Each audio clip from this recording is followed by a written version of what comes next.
Welcome to the RadioU Podcast. Coming up, TikTok's about to start telling you when to go to bed. Also, Rich Rodriguez wants to make sure the Mountaineers aren't doing no TikTok dances. All that and more on the way next. Southwest is deciding that they no longer want to be known as the airline that lets bags fly free. They made an announcement yesterday. Why would they want to be known as that? Right. Oh, man. What a terrible thing to be known by. But one of the few positive things in the airline industry. Let's take it away. Let's take it away. They made an announcement yesterday, and they were like, we're getting rid of our bags fly free policy. We're introducing a new basic economy option. Have no idea what that is going to look like. But yeah, they report that this change was lobbied by a new investment group that has just recently come on board with Southwest. They now have 5 board seats, and immediately we're pushing for changes. Blame the investment group. So apparently back in September, Southwest had revealed that it would gain between $1 billion and $1.5 billion from charging for bags, but it would lose $1.8 billion of market share. But clearly those numbers have changed because they decided to go ahead and do it. Yeah. I mean, there's the thing about it. Is if you're checking through flights and you need to fly somewhere or you want to fly somewhere and Southwest comes up as like slightly cheaper, you're still going to choose, there's only 4 options anyways, and they're all expensive. And Southwest, I really don't think many people, it was a tiebreaker for you. If you could get like the same deal on a flight to the same place, but Southwest happened to have you can check your bags for free, then you're going to choose Southwest, but otherwise you're just choosing whatever pops up on Expedia or whatever. And so you don't have a lot of options, and Southwest can get away with this. This is the problem with the airline industry. Yeah, it can get away with it. Also, a lot of people are complaining that they're doing this right after they announced the new seating plan. Oh, yeah. Which their new seats are like really, really small and also like close together to get more people on the plane. So people are already complaining about that. Somebody said online, they were like, Southwest letting you check 2 bags for free was the only thing keeping them in business. If I have to pay for both bags now and you cost just as much as a better airline, why wouldn't I go with them instead? Yeah. Just makes more sense. Yeah. I feel like this will hurt them, but obviously they feel different. Yeah. This is like they've been their thing since they became an airline. Right. So if they thought that there was any chance that this wasn't going to help them, like they know. They know that we have no other option, that we just have to do it. We have to fly Southwest. What else are we going to do? Yeah, I mean, that's the thing is it's like, as you said, I feel like these airlines get away with making these decisions which hurt customers. But what else are we going to do? We're always going to choose the cheaper flights. We're always going to choose whatever best deal we can get. And if that happens to be Southwest, we're still going to choose them, even if we can't get the free bags. I'll tell you what I'm going to do. And I try to make a point of this. And then some airlines charge you for this too. But I try to not check bags. Okay. Yeah, sometimes I try to avoid that too, especially if you're just flying domestically. Yeah, right. If you're going to Africa, obviously you need to check your bags. But, for me, if I fly down to Florida sometime, what do I need? It's probably cheaper to buy it there anyways and just leave it behind than it is to actually check a bag at this point, especially since Southwest doesn't let you do that anymore. Right. So this is the last straw for me. I won't stop flying Southwest if it's the right option, but I am going to even more so just avoid checking bags. Just carry on only. You know my answer? What's your answer? I'm going to drive. Yeah. I'm going to drive. Yeah, it's worth it. Yeah. Gas isn't even that expensive anymore. Right. I would like to open up the RadioU hotline. 877-2-RADIO-U. For a game of Do You Buy It?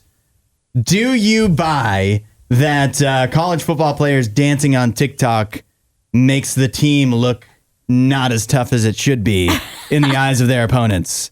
Because that is essentially what new old West Virginia coach Rich Rodriguez is saying. He used to be the coach of West Virginia. Now he's back for the new season coming up, and he has not banned his players from using TikTok, but he has banned them from doing dances on TikTok. He says, quote, "They're going to be on it, so I'm not banning them from it. I'm just banning them from dancing on it. It's like, look, we try to have a hard edge or whatever, and you're in there in your tights dancing on TikTok, ain't quite the image of our program that I want, says Rich Rodriguez. Do you buy it? Is this a good move for West Virginia? I mean, listen, as a person that was born in West Virginia, I remember the Rich Rodriguez era. That was a good era. It was a great era. That was the last time West Virginia had success. Yeah. They actually competed in the Big 12, and I remember beat Georgia in like the Sugar Bowl and all of that, and then he was stolen away to Michigan, and suddenly we went back down. Pat White was awesome. Huh? I said Pat White was awesome. Remember Pat White? Yes, that's exactly right. I mean, if you go back and watch that Georgia game with West Virginia, it's a crazy game. But anyways, so that was really the last time that we've seen success for this football program. So I'm like, you know what? I don't care what he wants. Let him do whatever he wants. I'm all in for Rich. It worked then. I think it's going to work now. 15 years ago or whatever. When TikTok didn't exist. It might be longer than that. Back in the days before TikTok, he really had a role in it. And obviously, he fizzled out of Michigan. Arizona didn't work, but he did get it to go at Jacksonville State in the days of TikTok, which is how he got this West Virginia job. So, I feel like, I don't know, I feel like this is unnecessary. Okay. Because it's not like West Virginia is the only place where players were dancing on TikTok. You know what I mean? Like there was just a thing about who was it? Dylan Raiola. Exactly. Yes. Dylan Raska guys. They were just dancing on TikTok. They got roasted for it. Absolutely roasted and ended up deleting it. Yeah, but they're doing it. Meanwhile, you had like Ashton Genty and Travis Hunter and some really big name players that had pretty successful seasons dancing on TikTok. I don't think dancing on TikTok is it's lower on the list of worries for me if I'm Rich Rodriguez. I mean, for sure, but I also think it's okay to have standards as a football coach. It's okay to, set up kind of some boundaries for your team to be like, hey, let's not be on social media putting out these dances or whatever. Like, we're just not about that, and that's okay. You think it's going to be like the Yankees thing? Like the beards? Where, do we ever know of a person specifically that said no to joining the Yankees because of the beards? I don't know, but it couldn't have helped, right? It couldn't have gotten more players that are good to come. Right. Could West Virginia, they aren't in a position to be able to compete with some of these bigger schools if they're saying no to really good players that are like, well, I could go to Ohio State where they let me dance, or I could go to West Virginia where they don't. I think I'm going to go to Ohio State. That could be a tiebreaker, I think. I don't think if you have an offer from Ohio State, West Virginia, you're picking West Virginia for any reason. Fine. You have a better offer from West Virginia, all this NIL money, but you're like, but I can't dance on TikTok.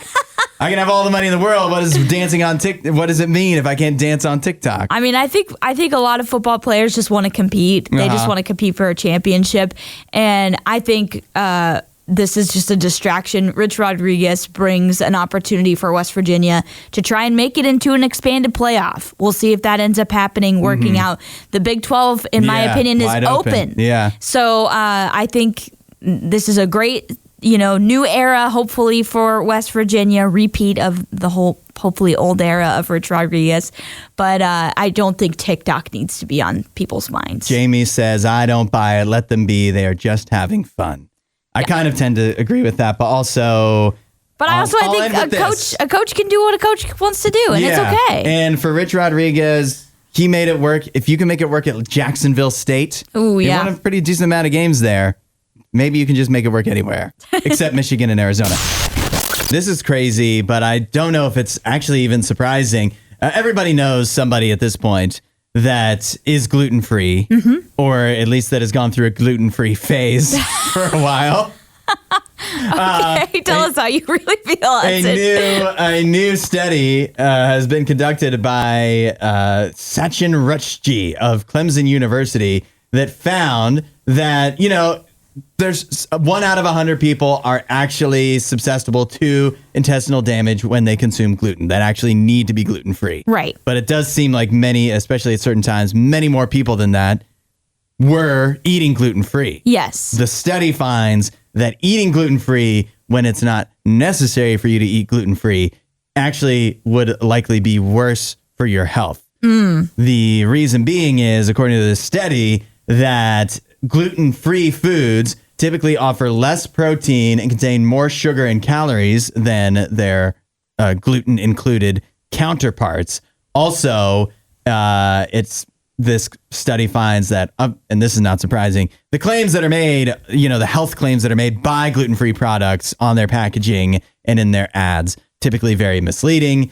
If you were to go to a gluten-free diet, this also claims that you would be lacking dietary fiber, protein, and essential nutrients. Plus, so you'd probably need supplements to compensate. I've heard of this, not as much for gluten, but I had a friend that was vegan for a while, and she did that more because she had different digestive issues, and she had to take supplements because of a lot of stuff in vegan food, that's like imitating real food. Yeah. It's just not actually good for you. And it also lacks a lot of the regular like protein and fiber and just different stuff that you need to live a healthy life and have a healthy diet. And so I've heard this a lot where it's like these foods that are made to be like regular food, even though they're not, they are actually lack a lot of the good stuff and have a lot of the not good stuff in them to make them taste like the regular, meat or whatever it was that they're imitating. And it's just, it is simple. You do the simple math in your head. If something tastes bad, how are they going to get you to eat it? By convincing you that it's healthier for you. Yeah. Gluten-free stuff, typically, I'm not saying every gluten-free thing that I've ever had, when people have brought it or whatever, has tasted bad. But typically, is a gluten-free thing as good as the non-gluten-free thing? No, of course not. I would say no. Almost never. Yeah. And so how do they get people to like, well, we've got to make some gluten-free stuff for the people that actually need it. But how do we actually make money doing this? Let's convince people that it's healthier for them. And it's worked. It's a huge industry now. Yeah. But to apparently a lot of people's potential detriment, according to this study. Well, it's just tough because a lot of people do have different dietary restrictions or stuff that makes their stomachs queasy or whatever. And so a lot of people have been encouraged to try different things, try different diets, like be a vegan or be a vegetarian or go gluten-free or, try the carnivore diet, whatever it may be. People are being encouraged to do a lot of these things, and they may not necessarily know some of the drawbacks. And it really is tough for the actual gluten-free people that really need it, because then they just get lumped in with everybody else. And you're like, no, but I actually am gluten-free. have to, Yeah, sure. I know you saw some article that told you should do that, but no, I really am. Whatever. Hudson, I need to know something from you. Okay. Would you ever do this? There's a new trend in men's aesthetics, and that is eyelash trimming. Would I do it in the future? Yeah. Would you ever try something like this?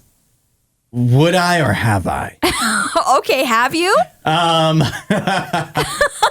don't like that laugh. I would never do it again. You've done this? I've never shaved my eyelashes. But you've cut them. But I've pulled them out. Ew, you pulled them out? I pulled them out, on purpose? Yeah. Why? I don't even know. When did you do that? I wanted How to old look were like you? a cursed baby doll. How old were you when you did that? Were you like a kid? Like a teenager, yeah. Somewhere. Oh, okay. It wasn't for any aesthetic reason, and when you don't pull all of them out all completely, then it doesn't aesthetically make any sense. No, that just, I would imagine, looks rather odd. Yeah. Well, apparently there's a new trend in men's aesthetics to eyelash trim or trim your eyelashes.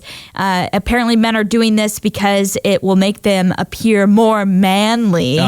So on TikTok, men are showing their shaved lashes, sharing clips of their barbers literally taking an electric razor to their lash line. And it looks ridiculous. I don't recommend that. No, it does look like a Barbie doll, where it's like got the very like short lash that's like perfectly even on all sides. Yeah. It just looks dumb. Which doesn't, not natural at all. No. Not that all women's eyelashes wind up looking natural either. Sure. No. Yeah, I think this is dumb. Experts are saying it's not recommended at all, so I don't even know where this trend came from. But obviously, it's hazardous to put any sharp objects by your eyeball. But it's also even if it's a trained barber, right? I don't know if they teach that that in barber school. Right, though. exactly. I'm like, where did they learn how to do this and why are they doing this? But also it's like, don't you know that your eyelashes are kind of like there for a reason? They're not just there for aesthetics. Yeah. They're there as like a buffer for dirt, dust, other things that can get into your eye. It blocks out germs and bacteria, prevents eye infections. So just don't. Yeah. How about not? And is it true? I never know if this is actually true, if it's just something they say, but that if you shave or put, especially if you shave something, then it comes back even fuller than before. Oh, I have. Yeah. Now you're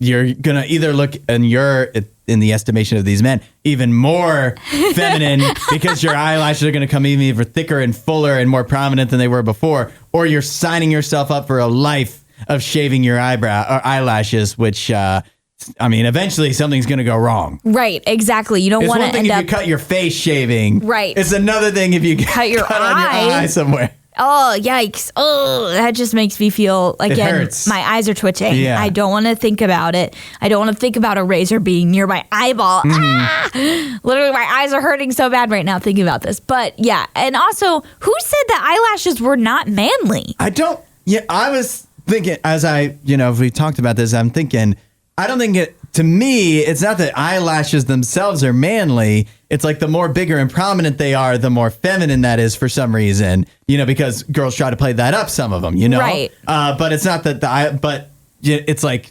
But you do have to play them up to make them noticeable, in my opinion. Yeah, no, I agree. Have to wear mascara, maybe do a little bit of curling your eyelashes or I even putting see people do that, and I think that's crazy. I was like, you're getting too close to the eyes, you're messing around there where you shouldn't be. I don't personally curl them. I definitely will put mascara on, but I don't curl them because I just feel like it's not necessary. My eyelashes are pretty long, but yeah, it's a lot of people will darken them, especially if they have light colored hair. Yeah. They like for it to look a little bit more defined there.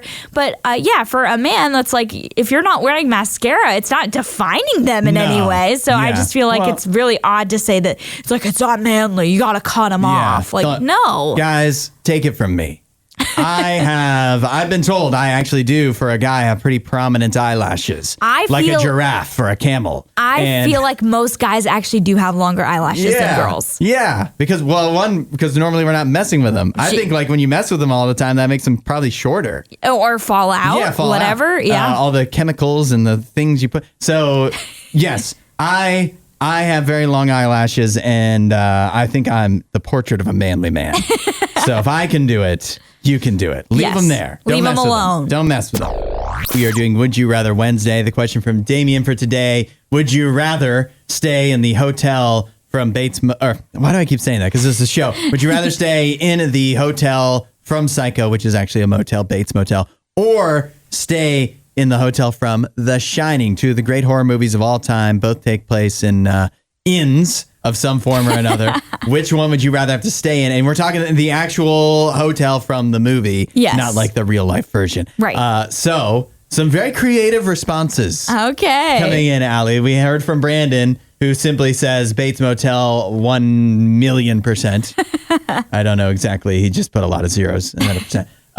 Regina says, never seen The Shining, but I know there's a lot of insane, creepy stuff in it. I've only seen a few bits and pieces of Psycho also at a Halloween party last year. But since I think there's only 2 people to deal with at Bates Motel, I'll go with that because I think my chances are better.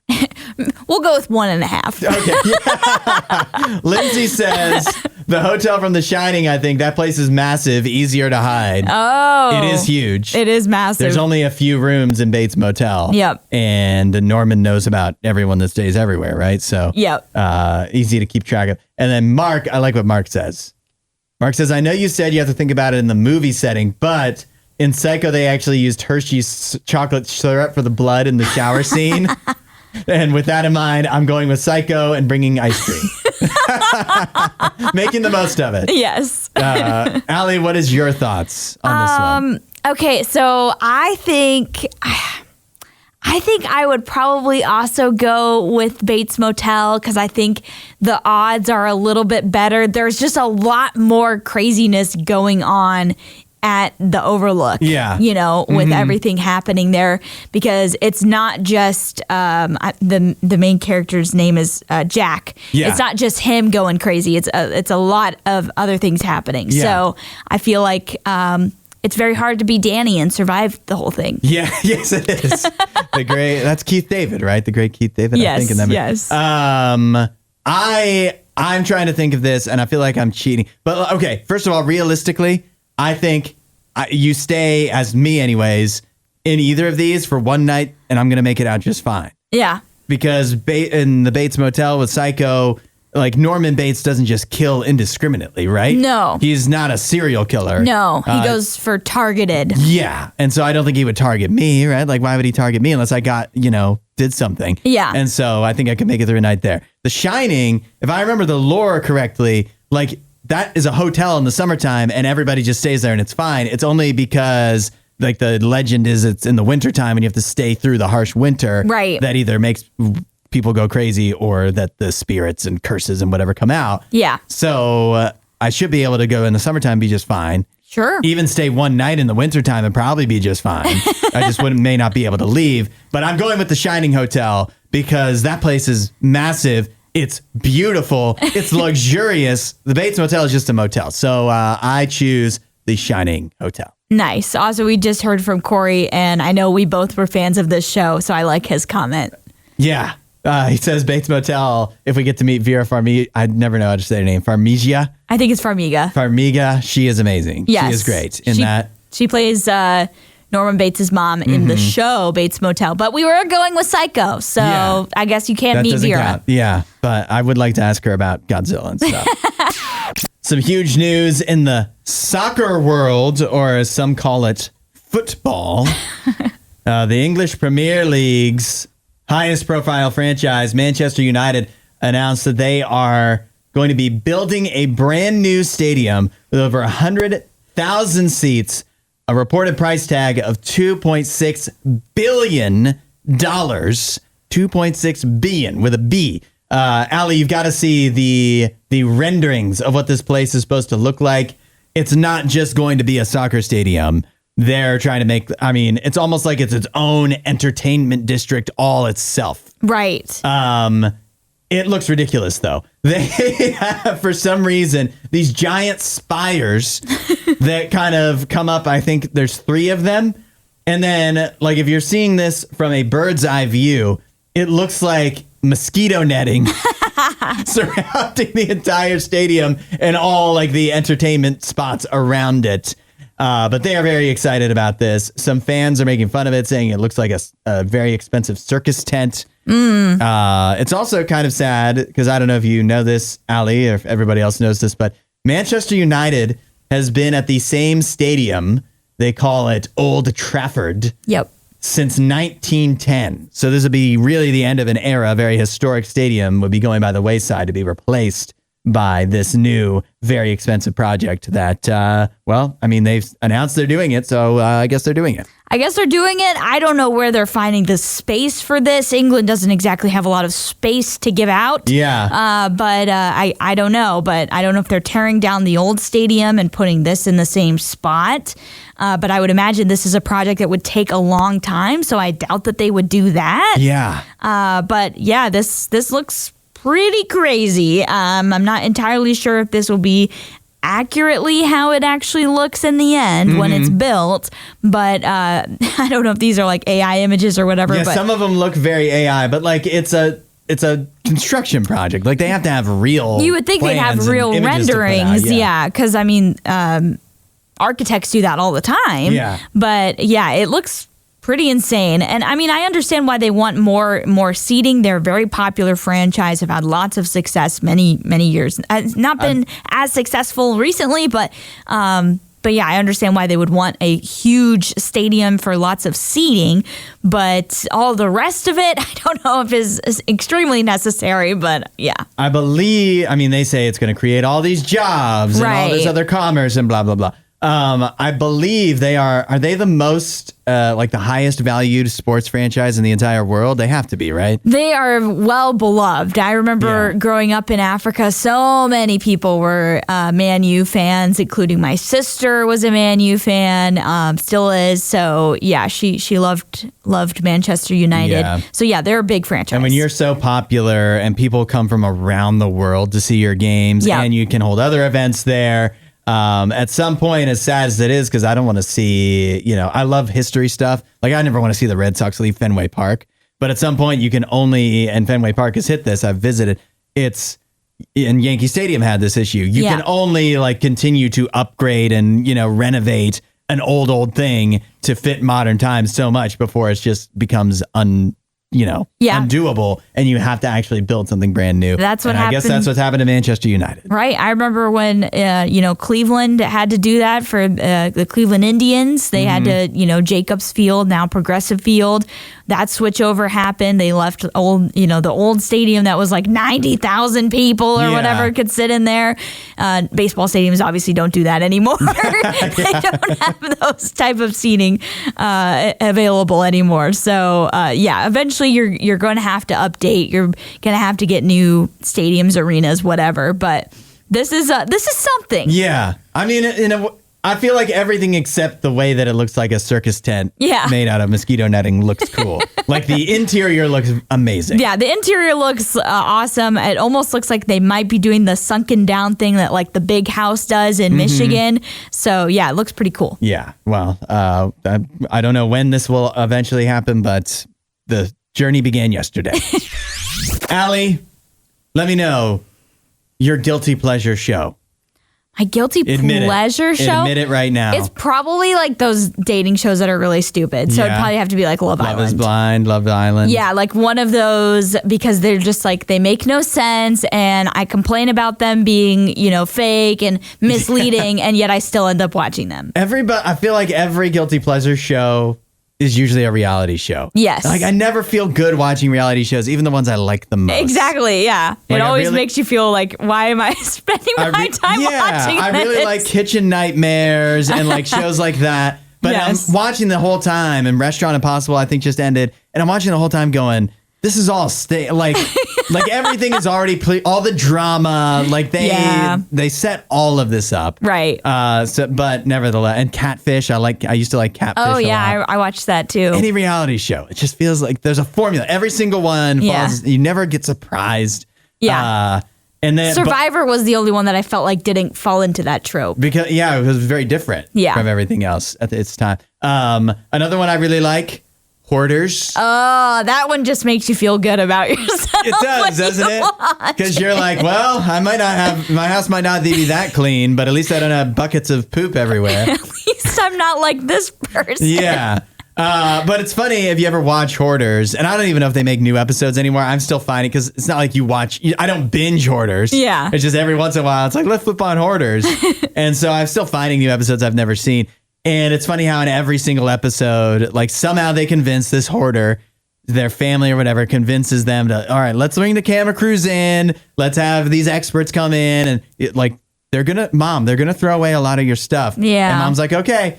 And then they get there, and the mom's like, "Don't throw away my stuff. I love it." Yeah, and it's sad because it's really a mental thing. It really is sad when you watch that show. I think like at first you're like, "Oh, I'm in for a good ride here," and then you watch it and you're like, "Okay, I'm watching someone break down. Their whole life is being ruined, and it's like, or not ruined, but changed, and they think it's being ruined, but actually feels it's like for the them, better. It's being ruined, right? But if they ever would just, and this is rare. It's really honestly rare that you get to the end of a Hoarders episode and their house looks like a normal house. Yeah. It's still usually pretty bad. Right. They do what they can. But if they let these people come in and actually clean up their house, and their house doesn't have so much structural damage from all the hoarding that they can actually use it, they'd be much better off. Right. They'd be so much better. They wouldn't have, they get injuries from having to climb over stuff. Again, they're going to the bathroom in buckets and whatever and saving that for some reason and not throwing it out. They can't eat. They have to eat fast food because they can't cook anywhere. It's all this horrible things. Yeah. If they let the experts and whatever just deal with everything,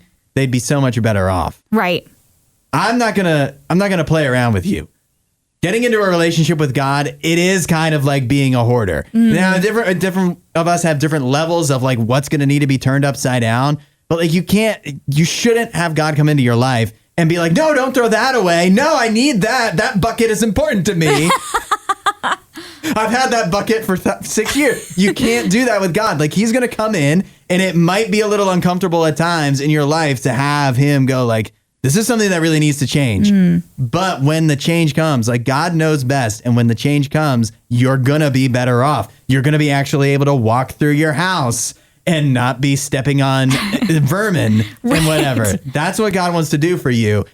You need to be prepared for that to get into a relationship with God, but some of us, like, we really do need it. And like I said, for many people, it's not as extreme as hoarders. Right. But you have to be prepared for that. Absolutely. The book of Hebrews actually talks about this in scripture where it says, you need to throw off that weight and sin that entangles you so you can run the race that's set out for you. So to be able to, be a Christian and walk this life of salvation that God has set out before you, that he has gifted to us, that all we need to do is say, yes, Lord, I accept this. I confess my sin and I want to be in a relationship with you. We have to throw that off because it really is, even though we feel comfortable in it, all it is entangling us. Yeah. Yeah. The hoarders are comfortable. Right. But they're really living in squalor. Right. And everyone else can see it. Right. What do you want? You want to be a hoarder? No. Or do you want to have a better home to live in? Jesus wants to give you that. He's ready to help you out and do the hard work. Who would want to clean their own house, a hoarder house all by themselves? No one wants to do that. But God wants to help you clean out your life. Let him know. Say, hey, God, I'm ready for that. Help me out here. He will. You can go to radiou.com/free gift. That's a great place to start, too. I know there's a lot of opinions on tariffs right now. Some like them, some hate them. Most don't know what they are. But whatever your stance, they definitely might be coming one day, sometime soon. I think they are. We're in limbo. We don't really know. I'm not 100% sure. It's been like kind of a long, seductive dance of will they, won't they? We're just not quite exactly sure. But if they do come, I do have a list of things here that supposedly will go up in price due to tariffs. In other words, AKA things that you may want to start panic buying now while they're still a little cheaper than they may possibly get in the future one day due to tariffs. Okay. Item number 1, meat and seafood. Because, of course, we're talking about tariffs on Canada and Mexico. Canada is responsible for more than half of the fresh red meat that comes into the United States. Wow. So that could possibly, your ground beef and things of that nature, could possibly go up in price. You may want to buy some and freeze it. Yep. If you can do that. Yep. Also, seafood, poultry, basically any meat may possibly come from Canada. Also, nuts. While Vietnam, believe it or not, is the largest exporter of nuts to the United States, which I don't know. I don't think Vietnam is in the crosshairs of tariff anything.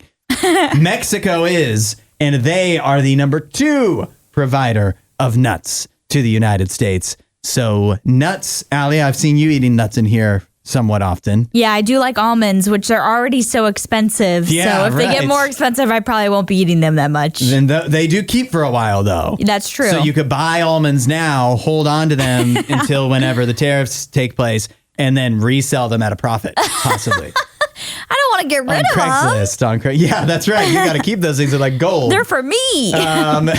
If you're the type of person that likes canned legumes, aka baked beans, that's what I care about. That I think, you know what? I think those we can just live without, right? Yeah, we're good. Who doesn't have a can of beans in your pantry anyways that's just been there? That you're like, I'll get to that one day. Yeah. We all know in The Walking Dead that's what they would eat, right? Yeah, that's right. They never go bad when they're canned. Also, fruits and vegetables. This should go without saying. Avocados from Mexico. It's like in the name. Yeah. And those do not keep long, so I don't know much you can do about that. But we might all just have to get scurvy because we might have, the price of fruits and vegetables, which in many cases already very expensive as well, could go up. Yeah. Again, all of this asterisks if the tariffs take effect, when they take effect, these things may go up in price. Yeah, we have no idea what's actually going to happen. I feel like there's different things coming out every single day, multiple Seriously. times a day, saying they're dropping this and they're doing this and blah, blah, blah. It's just all craziness. And I think in the span of this when we've been talking, I think there's been headlines about yes, tariffs, no tariffs. We just one day we'll just get an answer. Maybe. Possibly. Right. We can't be sure. New feature coming to TikTok aimed at teens. If you are 16 or under and you're a TikTok user, so starting soon at 10 p.m. your time, you're going to have your feed interrupted if you're on TikTok. That has a full screen wind down reminder. It's going to play calming music to help you relax and be mindful of the time. And maybe put down TikTok and just lay your weary head down to sleep. Allie, you and I are both a little older than 16, but put on your 16-year-old pants and imagine that you were scrolling through TikTok at 10 p.m. Do you think this would work on you? I mean, I got to be honest, TikTok wasn't around when I was 16, so I don't know how I would have used it. And if I would have used it, I remember I got my first cell phone at 16, or like smartphone at 16. I had a cell phone before that, but it was like a flip phone or whatever. But I got so whatever you used at the time. Yeah. If it was 10 o'clock and a little reminder came on, it was like time to calm down, Allie. Would you turn, because you can skip this. Yes. You can be you're a 16-year-old on TikTok, the wind down thing comes on to remind you it's 10 o'clock and you just swipe away. Right. You go right back to scrolling. Yeah, I don't think it'll be very effective. It'll just be like an ad that you just slide past or whatever. But I don't think I would have liked that as a 16-year-old.